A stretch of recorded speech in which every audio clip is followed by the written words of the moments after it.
Day by day, our magistrates' courts hear thousands of cases. In the name of the Queen, we meet together to seek justice.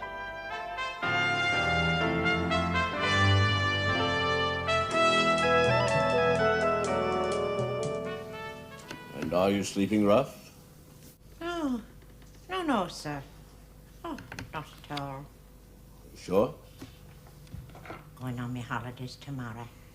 Oh, tomorrow. That's very nice. Oh, yes, sir. Where are you going? Home. Ireland? That's right, sir. Long way. Oh, it is, sir. It is, sir. Yes. Fine 50 pence. Time to pay your worship. 7 days. I'll bring you back some for change. Don't want to see you here again. Out you come, Henry. Oh. Next case, your worships, number 23, Leonard Witcher. Here we go. Leonard Witcher!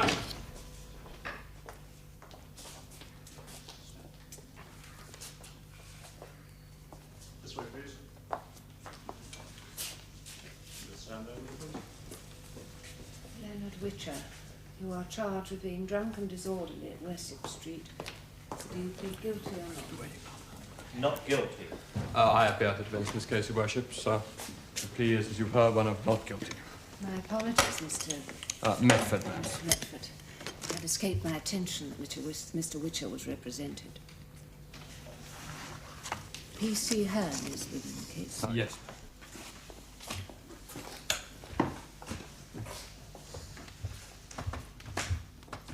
I swear by Almighty God that the evidence I shall give in this court shall be the truth, the whole truth, and nothing but the truth. Police Constable 196 Hearn, A Division, attached to Kendal Road Station. On the 23rd of November, I was patrolling Wessex Street at approximately 22:35. That is 10:35 p.m., your worships. As I approached a Flying Horse public house, I noticed the defendant, Leonard Witcher, staggering in the gutter. A passing vehicle narrowly missed him. As I approached him to assist him, I noticed that his breath smelled of alcohol and his eyes were glazed. I asked him if he'd been drinking, and he replied, "Does it look as if I'm pissed?" And then, sir, I'm pissed. As I went to assist him back on... Please, Constable. Thank you. As I went to assist him back onto the pavement, he started to use abusive language. He said, "You bastard coppers are all the same. Go on, use your boot on me, go on, go on." He then proceeded to try and throw himself back into the road. I took hold of him by the arm in order to assist him back onto the pavement, and he started to struggle violently.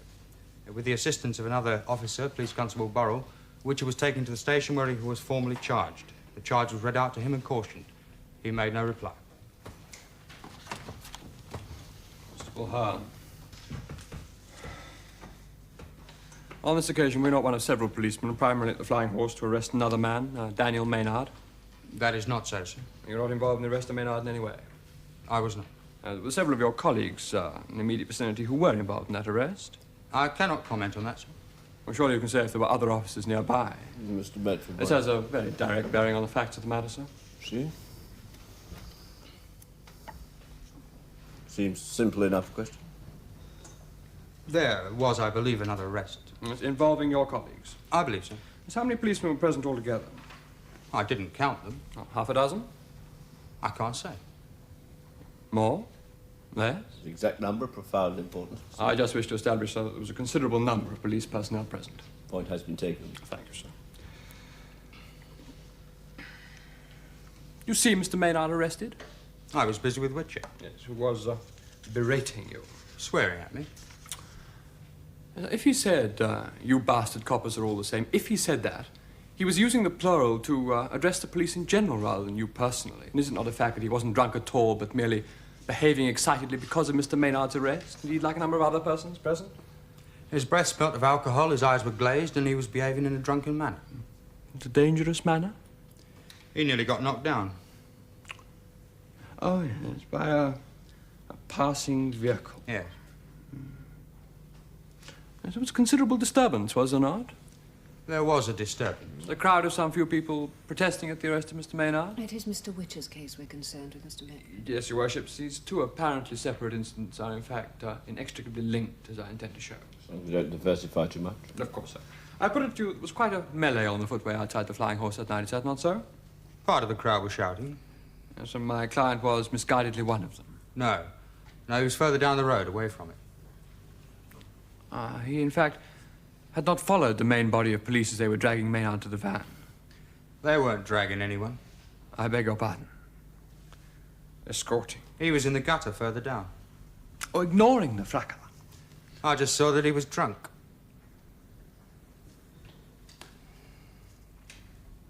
Have his glasses on when you first saw him? I think so. Not sure. No, not absolutely. It was quite dark. So you didn't see him retrieve his spectacles from the road? I did not. But were they not broken? The constable was not aware of the glasses. Yes, I'm just trying to establish exactly why my client was off the pavement. The defense case is that Mr. Witcher merely stepped off the pavement to retrieve his only pair of spectacles, which had been knocked from his face in the general confusion. Well then, said he used abusive language and struggled violently. He was swearing and pulling away. Pulling away? Yeah. You did in fact take hold of him? I helped him back on the pavement. Firmly? What do you mean? Could your helping hand be misconstrued by my client? He nearly got himself knocked over. Did you not twist his arm rather painfully? I did not. Push him up against the van? Van was yards away. It's not in the heat of the moment. The constable has given a very definite answer. That's not a very accurate one, sir. Mr. Medford. Constable is under oath. I'm sorry. Must have been very noisy. Is that a question or a suggestion? Yes, was there a lot of noise? Shouting, swearing, passing traffic, etc.? You get used to it in that district. It's a rough district. Yeah, it's bad. And on the night in question, it was particularly bad. In fact, with so many people shouting and jostling, wouldn't you say that your exchange with Mr. Witcher was, to say the least, a hasty and confused one? I heard what he said quite clearly. Does it look as if I'm pissed and then I'm pissed? That's what he said. Yes, I put it to you his exact words. Or does it look as if I'm pissed and I'm not pissed? No. You're quite sure that in all the confusion you didn't miss one single, short, probably mumbled word? He said he was drunk, and he was drunk. Oh, Mr. Witcher is a man of good character. And nothing is known, sir.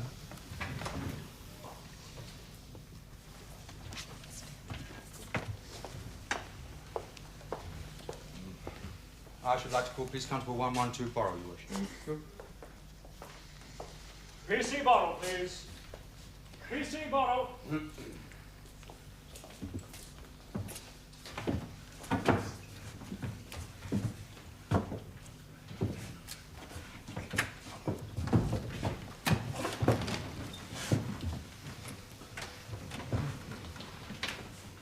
swear by Almighty God that the evidence I shall give in this court shall be the truth, the whole truth, and nothing but the truth. Police Constable 112 Earl. A Division attached to Ken Road Station. Double R, double L? Yes. On the 23rd of November at 22:40 hours, I was making my way back to the station in my patrol car. As I turned into Wessex Street from Draycott Avenue, I saw P.C. Hearn struggling with a man I now know to be the defendant, Leonard Witcher. I pulled over and went to Hearn's assistance. Witcher was fighting and swearing at Hearn, calling him a bastard. You may speak a little faster, Constable. We got him into the car, and there I noticed that his breath smelled of drink, his eyes were glazed, and he was behaving as though he was drunk. He was taken to the station, formally charged, the charge read out and cautioned. He made no reply. You were not concerned with the arrest of Mr. Maynard either? No, sir. I went to give assistance to arrest the accused, sir. So you're not involved with the other arresting body of police? No. But you were aware of what was happening? Yes. Now, you say my client was fighting with P.C. Hearn? Yes. Yes, was he punching, kicking, what? Struggling. I suggest there is a difference between struggling and fighting.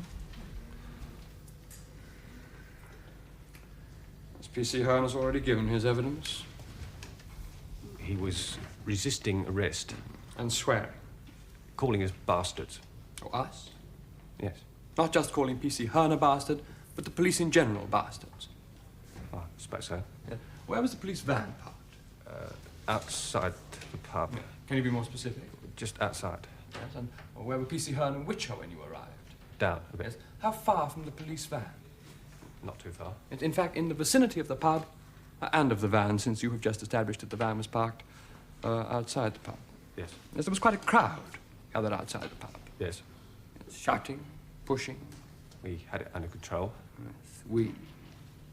The others. When you arrived, was Mr. Witcher wearing his spectacles? I can't remember. Oh, come now. Your recollection of other details is quite adequate. You said that his eyes were glazed. Surely you can remember whether there were glasses in front of those eyes. I think there was. And were they not broken? He may have had them in his hand. Or as if he might just have retrieved them. Well, I don't know about that. So he was fighting P.C. Hearn, a man twice his size and trained to deal with violence with one hand. He was drunk and swearing. Did he continue to struggle once you got him into the car? Yes. Did he not try to reason with P.C. Hearn in a quite sober and articulate way? I was driving. When you got him to the police station, and you charged him, didn't he again request, again in a reasonable manner, that a doctor should be summoned to verify his alleged drunkenness? Well, it was late and it was thought unnecessary, sir. It was thought unnecessary. He was no very more drunk. questions. Thank you.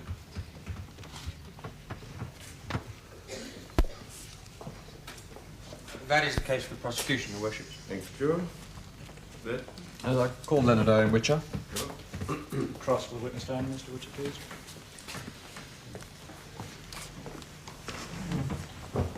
What religion are you? I'm an atheist. Are you willing to affirm? Yes, miss. Would you please read from the card?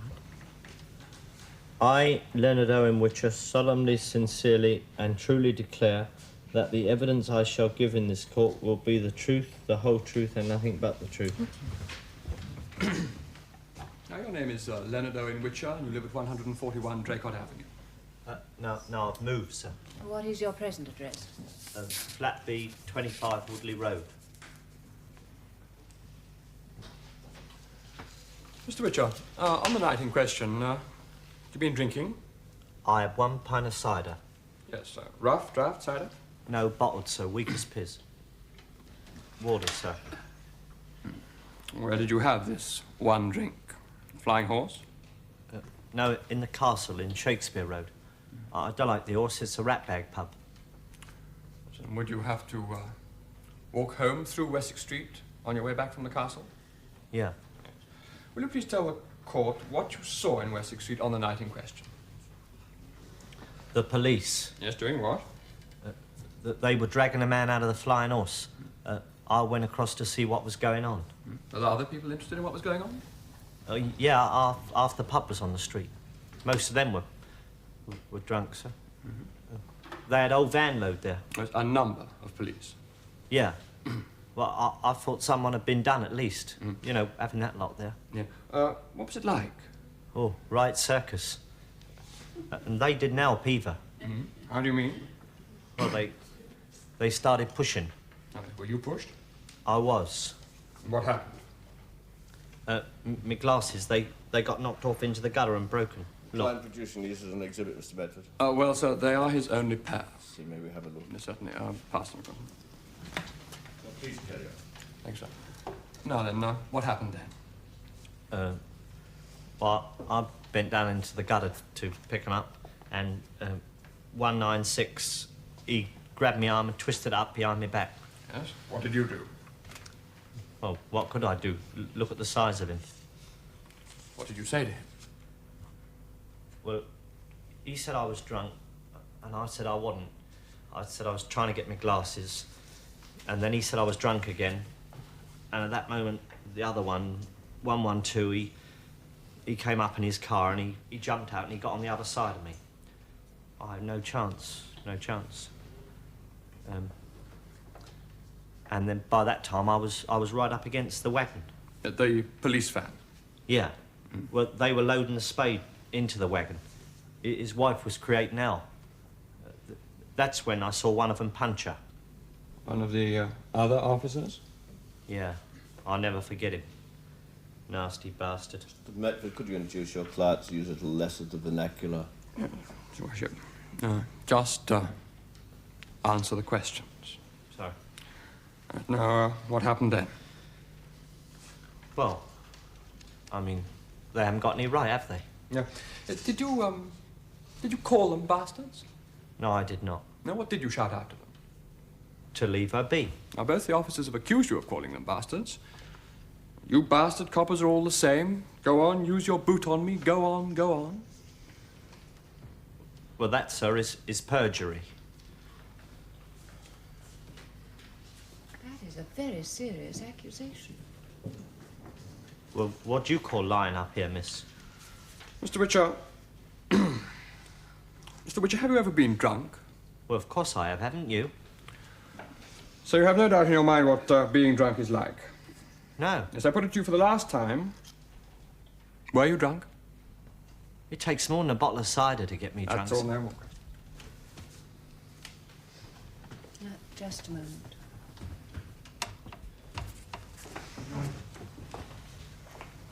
I put it to you that on Friday night you were drunk. And I put it to you I was not. Your breath smelt of drink. Cider smells strong. And your eyes were glazed. He keeps on about my eyes being glazed, sir, but he said himself it was dark. You called me a bastard copper several times Will and you told me... put that in form of a question, please? Did you not call me a bastard and tell me to use my boot on you? Drunk or sober, I would never say that. Well, it would be inviting a good kicking, wouldn't it?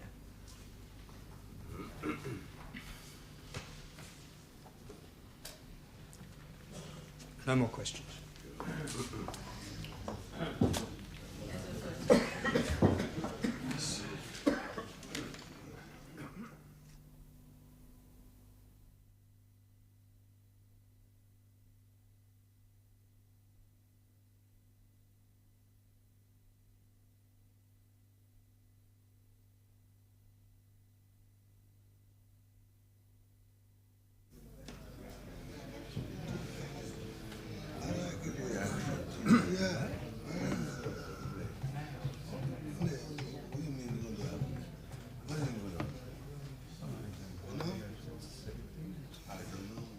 You have accused two officers of perjury.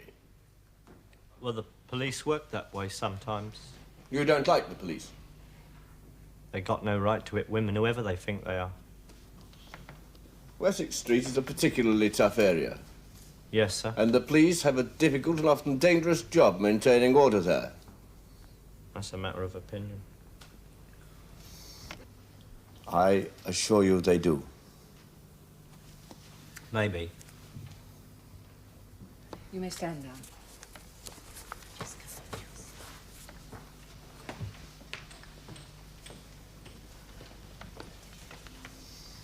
Medford? Bishops? I think in this case a genuine mistake was made. Well, my client is, as you can see, an excitable type, but he is quite certain that on the night in question he was not drunk. And what was said or was not said in the heat of the moment, a tense and confused moment against the backdrop of a rather dramatic arrest, is, I submit, impossible to establish. Now, this case would never have been brought had my client, knowing the district and its problems, had the good sense to remain on the other side of the road and left police matters to the police. I would ask you to say that the prosecution has not brought its case home and to dismiss the charge. Thank you. Will you stand, please?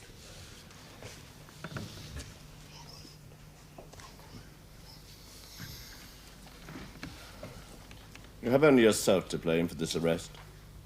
If you find yourself in the future in a similar situation, I suggest you take the very good advice of your counsel.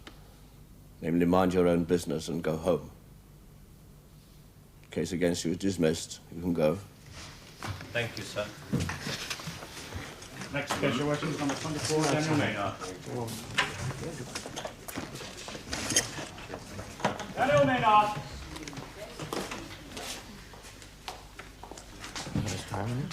He's in a good mood today, yes, it's all right. Good luck, mate. All 3 months.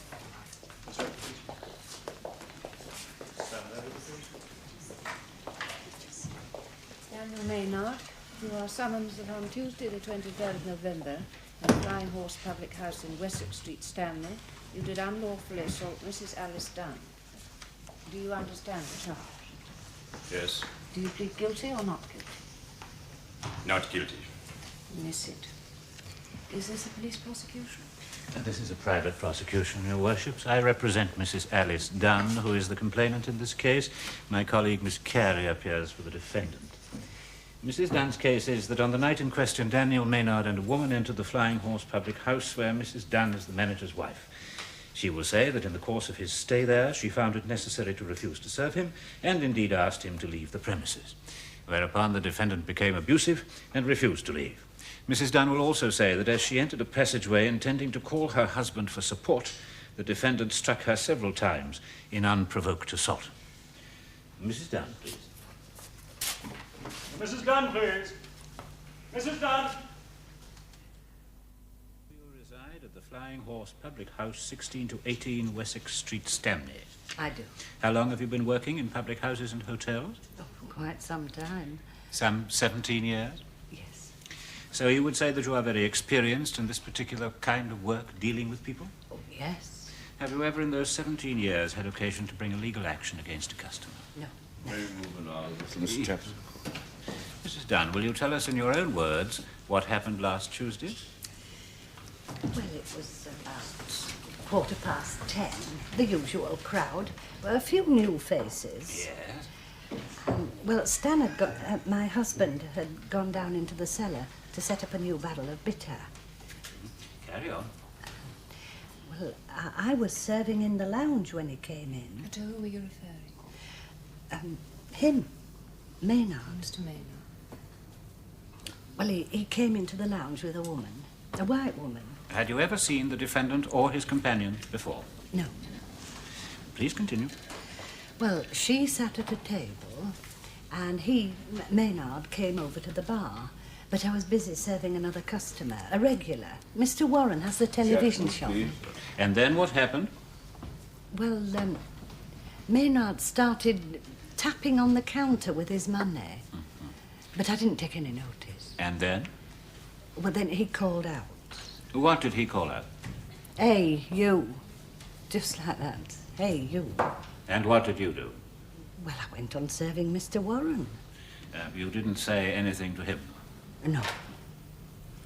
And then?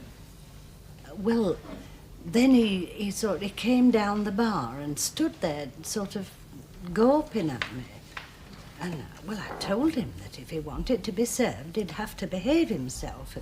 And couldn't he see that I was already serving another customer? And what was his reaction? Well, he went back along the bar, and I went to serve him. Only then he said something, and I told him I wasn't going to serve him. What was the something he said, Mrs. Dunn? He said, if me ears were as big as my mouth, I'd have heard him 10 minutes ago. Those were his exact words. Near enough. And then? I asked him to leave. Mm-hmm. And what did he say to that? Oh, lots of things. Such as? Well, if I wanted him to leave, No, if I wanted him out, I'd have to put him out. And then you decided to enlist the support of your husband? Yes. I lifted the bar flap, and I went into the passageway. A private passageway? Well, it leads to the cellar door. But private? Oh, yes, but he came in after me, and he stood there in front of me, and I couldn't get past, so I shouted for Stan, and then he called me a white slag. So I called for Stan again, and then he hit me. Where? In the face. And then Stan came up, and, he could see straight away that something was wrong. And they started arguing, and, Well, I went into the street and found a policeman, and he talked to the station on one of those, one of those things, you know. And in about 2 minutes, a police van arrived. Oh, Mrs. Dunn, one question I must ask you, as I'm quite sure it will be raised by my charming colleague. Was it anything in any way to do with Mr. Maynard's colour that may have influenced you in refusing to serve him? Absolutely not. You're quite sure of it? Sir. Thank you, Mrs. Dunn. Miss Garrie? Mrs. Dunn, Mr. Maynard entered the pub, and you were serving Mr. Warren. Yes. His wife, his companion was, in fact, Mrs. Maynard, sir. Oh, thank you, Miss Garrie. His wife sits at a table near the door, and Mr. Maynard makes his way over to the bar. Yes. Were there many customers that night? Not many, no, about half a dozen or so. They're mostly in the other 2 bars. Mr. Maynard has to wait for some time while you were still serving Mr. Warren. Yes. What was Mr. Warren drinking? Is this relevant? Very possibly, Mr. Chapman. What was he drinking, Mrs. Dunn? Scotch. With what? Soda, ice, dry ginger? Oh, no, neat. He was by himself? Yes, he was alone. So it took you all that time to serve Mr. Warren one neat Scotch whisky? Well, not all the time, no. What took the remainder of the time? We nattered a bit. You nattered? Yes. While Mr. Maynard was waiting to be served? Well, it's part of the job. Then Mr. Maynard started tapping his money on the counter. Yes. What sort of tapping? Just tapping. Could you demonstrate for us?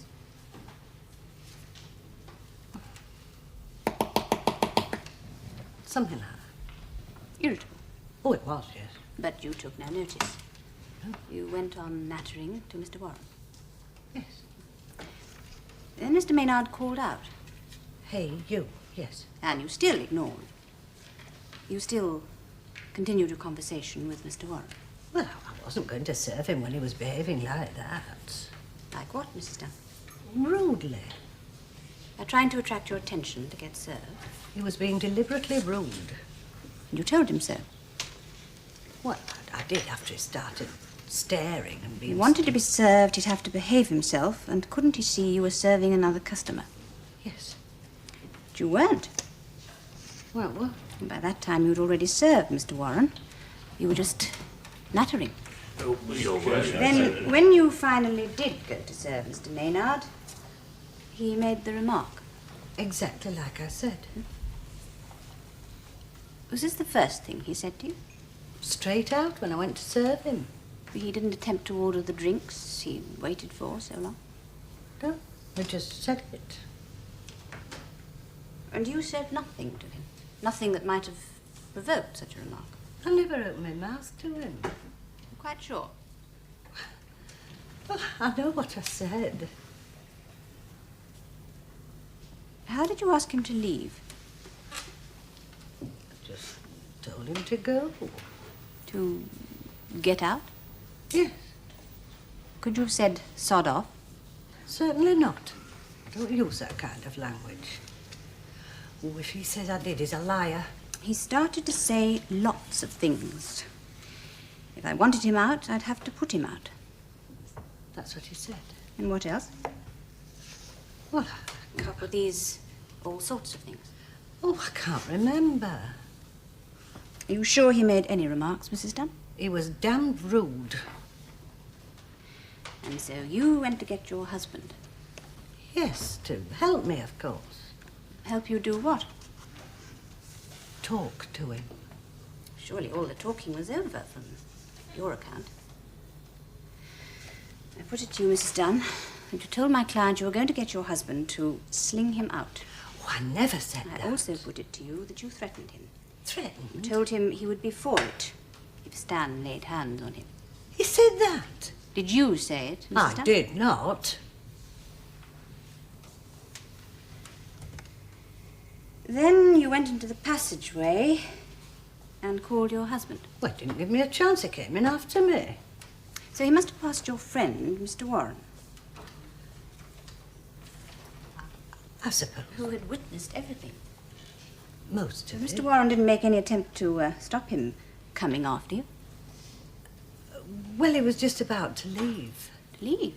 Well, it was nearly closing time. So Mr. Warren was not involved? Well, I could look after myself. I mean, you have to in our trade. Yes, I'm sure you can. And then it was you tried to get to the cellar door.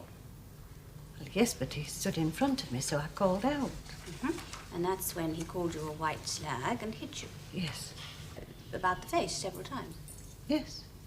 Your face was marked. You had bruises, a black eye or something? No. Unmarked.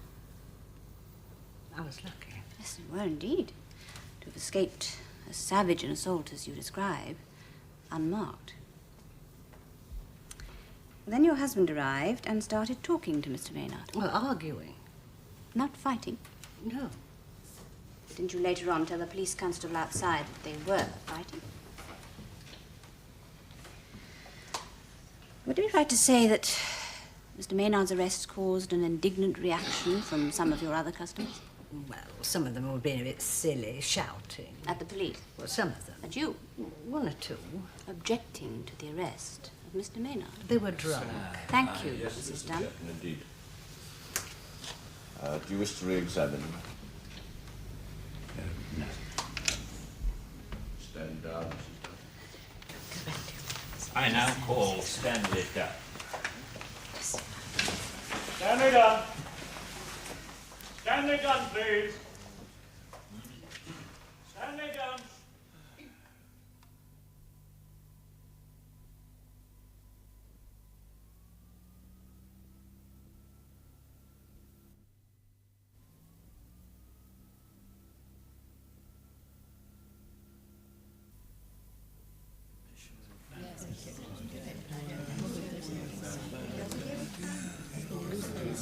Mr. Dunn, would you tell us in your own words what happened on the night in question? Well, I were only in on the last half of the schmozzle. I were down in the cellar putting on another barrel when I heard Alice shouting. That's my wife. Very loud. Unusual for her. And I'd finished anyway, so I popped up to see what were going on. Can you explain very carefully to the court exactly what confronted you? Well, Alice was trying to get past this fella here who was barring away. With his back to me, and I wonder what was going on, because the passageway is private, you see. Yes. Well, then Alice saw me, and she said something about this fella hitting her. She was very upset, so I knew at once that something unusual had happened. Why was that, Mr. Dunn? Well, it takes a lot to get my missus going. We've been in this business a long time. There aren't many situations that she can't handle. But in this case, she was upset. Very.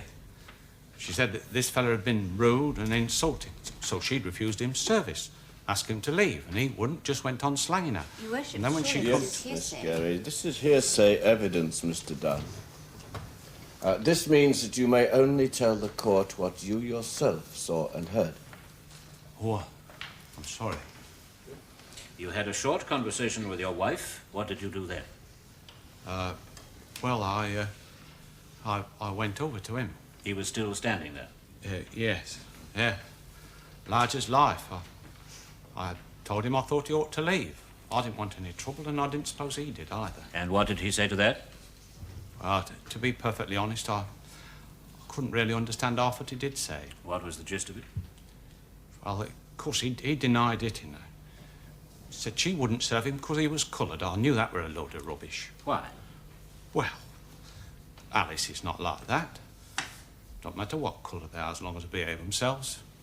Sight against the law. And then, what happened? Well, then the police came. The sergeant and two constables. Alice had been a bit premature, said we were fighting, but I explained to the sergeant she was very upset and, well, we didn't want any trouble. And I thought, well, why should we? Just forget it. I mean, we work damned hard. I don't see why we should have to put up with that sort of thing. So you decided to bring charges? Yes. Mr. Dunn, I have to ask you this, as my learned colleague has seen fit to raise the matter. There was some trouble when the police came to take the accused? Well, no, not trouble, not really. What happened? Well, the house is in a very rough area. Just the sight of a blue uniform, enough to turn the beer sour. So it was not, as my learned friend would suggest, a serious disturbance? The only thing that had seriously disturbed that lot of beer for put my towels up 5 minutes early. Thank you, Mr. Do you wish to cross examine Miss Garrie? Mr. Dunn, did you see the accused strike your wife at any time? No. Did anyone, to your knowledge, see Mr. Maynard strike your wife? Well, they were in the passageway, you see. Not even Mr. Warren? I don't think so.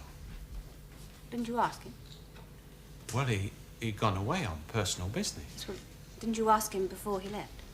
Well, I did try to phone the very next day, but he'd already left, gone abroad. So no one saw this alleged assault on your wife? No. When you came up from the cellar, you saw that your wife was upset. Yeah. Hysterical? No. Well, not hysterical. Alice is not the hysterical sort. And she told you that Maynard had hit her, Did she did. and you went to talk to him. I didn't want any trouble. Did he seem to be composed and in control? Well, yes. Didn't that strike you as rather odd, Mr. Dunn? One moment this man is supposed to have assaulted your wife, and the next he is quite composed and in control. Answer my question, Mr. Dunn. Didn't it strike you as rather odd? Well, you can flare up, you know. I've got a bit of an Irish temper myself. Really? Yet when confronted by a distressed wife who accuses a man of assaulting her, you talk to him. I put it to you, Mr. Dunn, that what you saw didn't fit with what you were told had happened. That Mr. Maynard was as surprised as you were at your wife's accusations. I know. That you tried to calm her and sort out this absurd situation. But before you had the chance, Mrs. Dunn was out in the street telling a patrolling constable that you were involved in a fight with Mr. Maynard. Yes. I also put it to you that by the time the police arrived, there was nothing you could do but support your wife. In fact, wasn't it Mrs. Dunn who insisted on charges being brought? Well, if my wife tells me something, I'll believe her. We've been married 20 years, and Alice is not a liar. Thank you, Mr. Dunn. Chap. Stand down. Go join me. Oh. That is my case, Your Worship. Miss Garrie, I have just the one witness, my client, Mr. Maynard. Stand, please. What religion are you? Baptist, miss. You take the testament in your right hand and read from the cover. I swear by Almighty God that the evidence I shall give in this court will be the truth, the whole truth, and nothing but the truth. Your name is Daniel Albert Maynard. You live at 8 Elm Street, Stanley, and you are a refuse collector. Yes, miss. Now, Mr. Maynard, you've heard what Mr. and Mrs. Dunn have told the court. Is this what happened? Some of it. Some of it, no.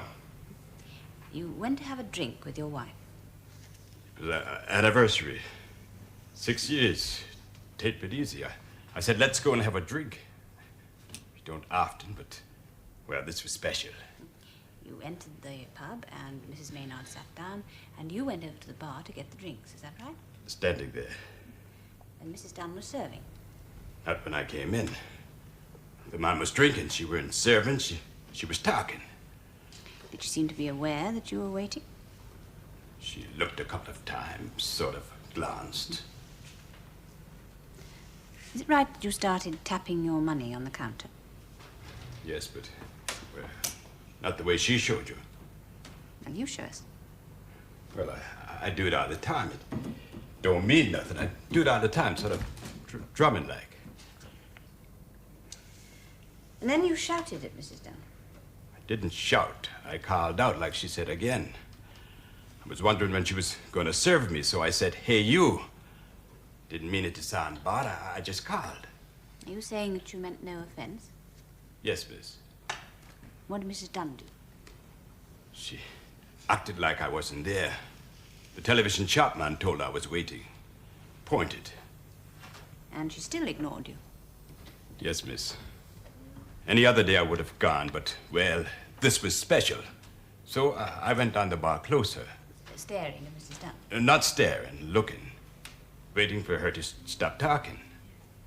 And did she speak to you eventually? Like she said, all nose in the sky. I didn't take much notice. I went back where I was and I waited some more.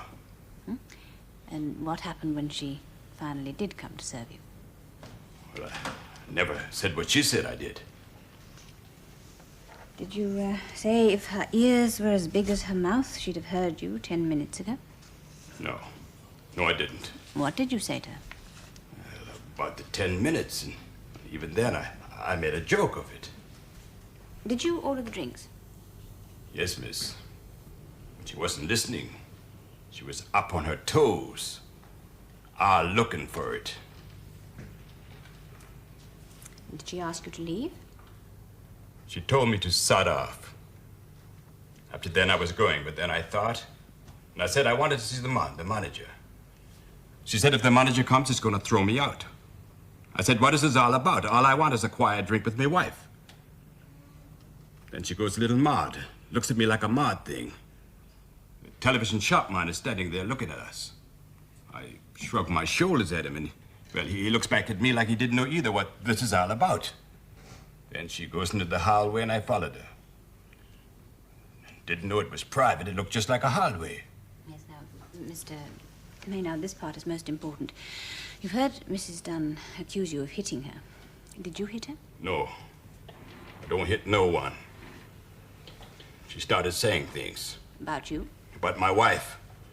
Said something about Nan being a... This thing she said I called her a white. Slag. That's what she said Nan was. Don't even know what the word is, but the way she said it, I knew it was bad, so I said it back. Don't have no one bad-mouthing my wife, so I said it back. She said it first, and that's the truth. So you say you didn't strike her, or push her, or touch her in any way? No. Well, we were only there for a little while, then he come up. Mr. Dunn? He was okay to me at first. He could see she went on about me, but he knew. It was okay until the police came. And he started saying things were different. Well, did you tell the police what had happened? Well, I explained to police, and it was more quiet at the police station, but then it was too late. Thank you, Mr. Maynard.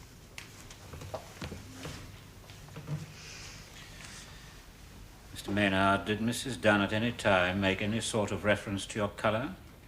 She never said nothing, but... Not at any time? She didn't have to say anything. You could tell. Mr. Maynard, we are only concerned with facts, what did or what did not happen. Now, you had to wait a little time for service. Is that so uncommon these days? She was just talking. So you went through this pantomime to attract Mrs. Dunn's attention. Now, whether or not you intended offense, Mrs. Dunn thought that you were behaving badly. She asked you to leave.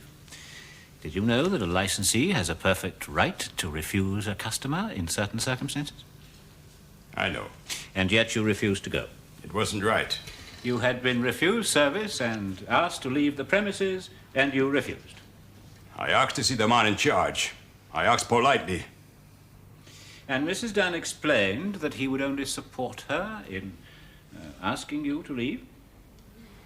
It's not the way she said it, not all fancy like that. And you were still not leave, although she asked repeatedly. I wanted to see the man in charge. Where did you follow Mrs. Dunn into the passageway? To talk as sensible. You say that you didn't know the passageway was private. I didn't. Although there was a notice on the wall saying exactly that? I didn't see no notice. It appears that you only see and hear what you want to. What did Mrs. Dunn say to you when she realized that you'd followed her into the passageway? She told me to go. And again, this time on private ground, you refused.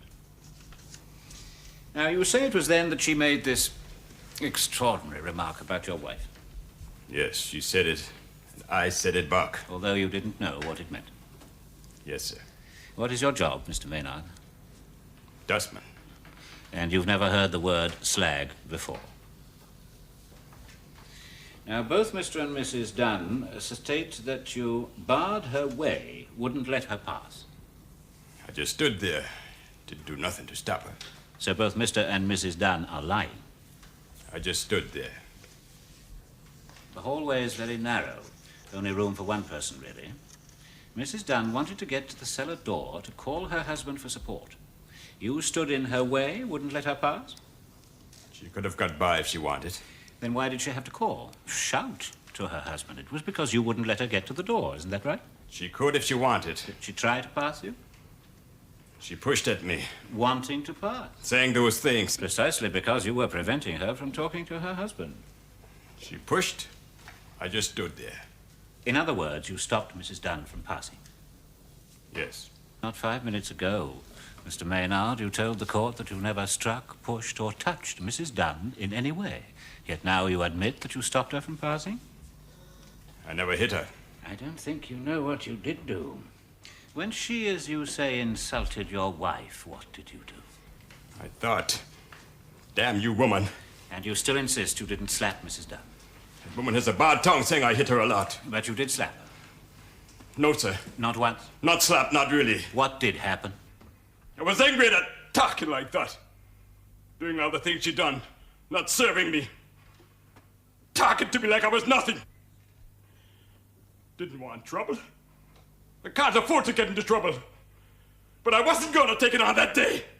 Not that day. That day was special. So you slapped her? Just like I would a child, no harder. Around the face? No, sir, no. On her arm. I slapped her arm. And only once, and that's the God's truth. That is all, Your Worship. Thank you, Mr. Maynard. You may stand down. Just come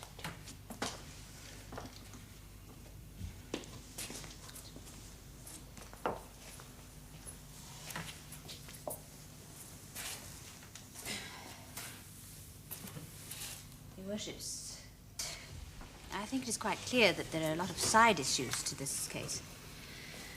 My learned friend talks about facts, but cold facts often distort what really happened. The clash of personality, the atmosphere of the moment. Mr. Maynard has admitted hitting Mrs. Dunn once on the arm, and though technically an assault, I suggest it was more the result of frustration at what I can only call gross provocation. It's quite clear that there are two equal and opposite sides to this occurrence. The provoking behavior of Mrs. Dunn and the gradual breakdown of self-control by Mr. Maynard. I submit that neither is excusable. Thank you, Miss Garrie. Rise and face the magistrates, please. Mr. Maynard, while we agree with your counsel that you were indeed provoked by Mrs. Dunn, I may say I found this aspect of the hearing very distasteful. We nevertheless do find that you did assault her, although fortunately it was not a serious assault. You'll find £2.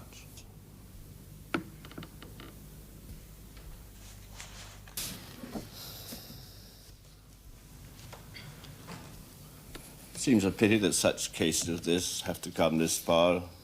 One would have thought they could have been settled out of court or by a bind-over. I naturally considered such courses, Your Worship, but was instructed to proceed with the case. Very well. You may stand down, Mr. Maynard. What about the money? The warrant officer will show you where to pay it.